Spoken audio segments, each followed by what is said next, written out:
National Weather Service in Denver has issued a severe thunderstorm warning for eastern Logan County in northeastern Colorado, Phillips County in northeastern Colorado, Sedgwick County in northeastern Colorado, northeastern Washington County in northeastern Colorado, until 9:30 p.m.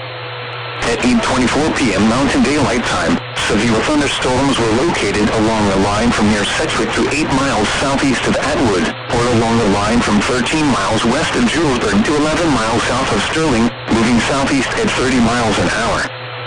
Hazard, 70 miles an hour wind gusts and small hail. Source, radar indicated. Impact, expects considerable tree damage. Damage is likely to mobile homes, roofs, and outbuildings. Locations impacted include Holyoke, Akron, Julesburg, Paxton, Otis, Fleming, Hood, Sedgwick, Cook, Powley, Highland Center, St. Petersburg, Fairfield, Marks Butte, Lone Star, Twin Buttes, Burdett, 16-Mile Corner, Amherst, and Pleasant Valley. Anyone outdoors should move to shelter inside a well-built structure and stay away from windows. These storms are capable of producing widespread damaging winds. Heavy rain is occurring with these storms and may lead to flooding. Do not drive your vehicle through flooded roadways. A tornado watch remains in effect until 10 p.m. Friday for a portion of northeast Colorado.